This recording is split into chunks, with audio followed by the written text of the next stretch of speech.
All right, today we are diving into a newly released government document that, honestly, reads less like policy and more like a fever dream. It's a compendium of new federal programs, and trust me, you are going to want to see what's inside. So to kick things off, let's just start with the guiding philosophy behind everything we're about to see. This comes from the acting minister of public optics, and it is, food is temporary, spectacle is forever. And that, right there, pretty much tells you everything you need to know about the government's unique approach to public service. Which brings us to our first section. So, imagine you're facing a crisis of widespread public hunger. What do? Well, the government has come up with a truly innovative solution. Just replace food with political theater. So, say hello to CLAP. That's the Congressional Laziness Allocation Program. It's a direct replacement for food assistance benefits, but instead of providing, actual food, it provides households with a front-row seat to televised governance. Talk about a pivot from nutrition to narrative. So how's this supposed to work? Well, people get C-SPAN vouchers to stream all the congressional drama they can handle. They're also required to log what are called civic cheer hours, and to make it a real viewing experience, they even get popcorn coupons. The best part? To keep getting these benefits, you have to pass a Look Busy certification quiz. It's gamified civic engagement, let's just put it that way.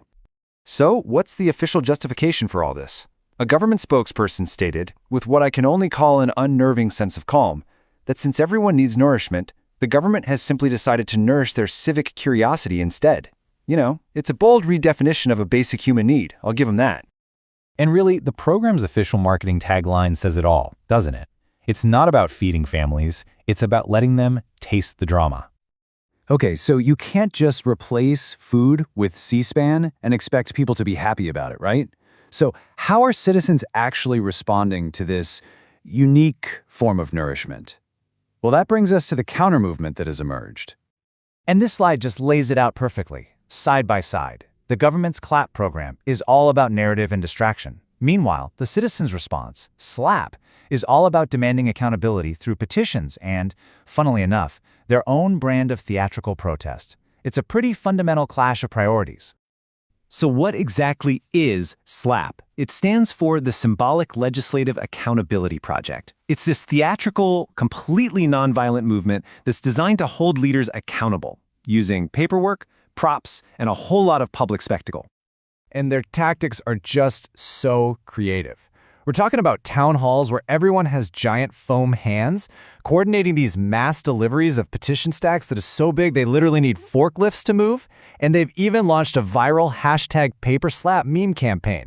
The whole point is to make accountability visible and totally unavoidable. And their core principle is just captured perfectly in this sharp, memorable tagline. The focus isn't on violence, it's on evidence, on paperwork, on holding officials to their word. It's all about the receipts. All right, so we've seen the public showdown.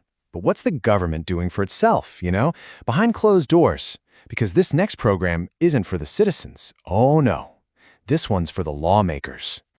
Get ready for this one. It's called FAP, the Federal Approval Program.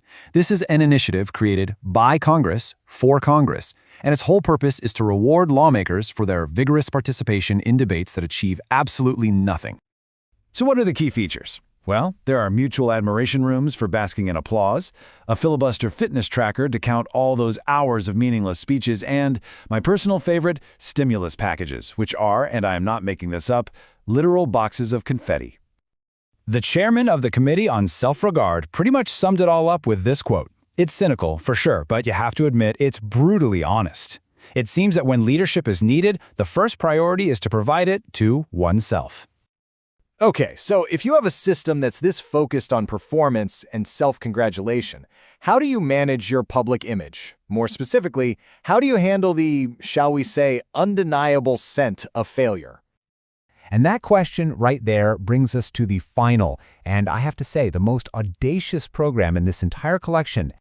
The answer is CRAP. Yes, really, the Congressional Reflection and Appreciation Program. And this is an initiative to recycle collective government waste. We're talking broken promises, inaction, corruption, all of it, and transform it into a line of patriotic fragrances. But how do you sell that to the public? Well, you create an agency for it, of course. It's called PERFUME, which stands for the Propaganda Engine Rebranding Fumes Using Moral Euphemisms. Its entire job is to convince you that what you're smelling is fresh democracy. And this table gives you a few perfect examples. So the smell of broken promises gets rebranded as Progress Blossom.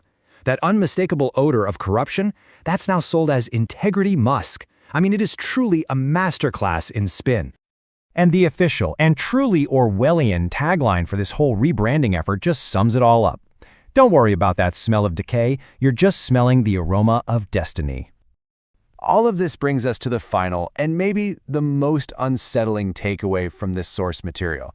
It kind of forces us to step back and just consider what all this absurdity really means. And so I'll just leave you with this question to think about. From CLIP to CRAP, these programs are obviously satire, but when political satire starts to feel this plausible, what is it really explaining about the world we're actually living in? That's something to chew on.